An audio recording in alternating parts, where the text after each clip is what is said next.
৯ মাসের শিশু সন্তানকে পানিতে চুবিয়ে হত্যার পর নিজে গলায় দড়ি দিয়ে আত্মহত্যা করেছেন বাগেরহাট সদর উপজেলার নিষিদ্ধ ছাত্রলীগ সভাপতি জুয়েল হাসান সাদ্দামের স্ত্রী কানিজ সুবর্ণা স্বর্ণালী।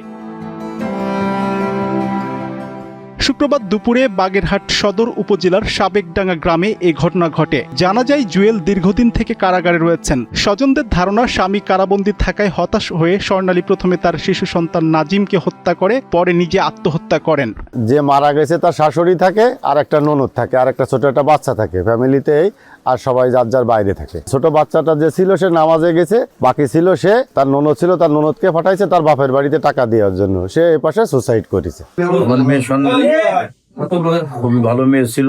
আল্লাহ মারা গেছে, শারীরিকভাবে অসুস্থ ছিল যে, এবং বিশেষ করে ওর হাজবেন্ড জেলখানায় থাকাতে জামিন হওয়ার বড় জামিন হয় না। এই কারণে যে অত্যন্ত স্বামীরা খুবই ভালোবাসতো, এই কারণে স্বামীর অনুপস্থিত কারণে এই আত্মহত্যাটা আল্লাহ মাফ করে দিই। টানা তৃতীয়বার অর্জন করেছে দেশের সেরা সুপার ব্র্যান্ড স্বীকৃতি বসুন্ধরা টিস্যু। স্থানীয়রা জানান, গত ৫ আগস্ট ছাত্র জনতার অভ্যুত্থানের পর গোপালগঞ্জ থেকে গ্রেপ্তার হন জুয়েল।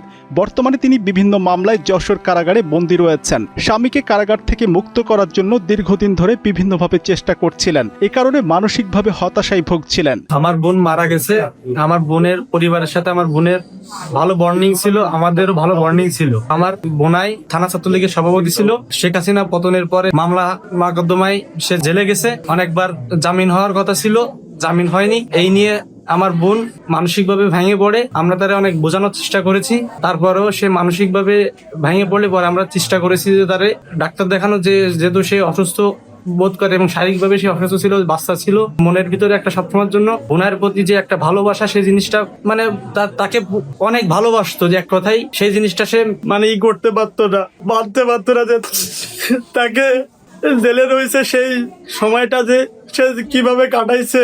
এ ব্যাপারে বাগেরহাট থানা পুলিশ জানান, ঘটনাস্থল থেকে মরদেহ উদ্ধার করা হয়েছে। এ ঘটনায় আইনগত ব্যবস্থা প্রক্রিয়াধীন রয়েছে। আমরা সংবাদ পেয়ে ঘটনাস্থলে আসি। ঘটনাস্থলে এসে আমরা ঘটনাস্থল পরিদর্শন করলাম। আমরা লাশের সুরতল প্রতিবেদন প্রস্তুত করলাম। এখন আমরা তদন্তের জন্য মর্গে নিয়ে দেবো, আর তারপর পরবর্তীভাবে বিস্তারিত তদন্তপূর্বক প্রয়োজনীয় ব্যবস্থা নেওয়া হবে। মামুন আহমেদের পাঠানো তথ্য ও ভিডিও চিত্রে ডেস্ক রিপোর্ট, কালের কণ্ঠ।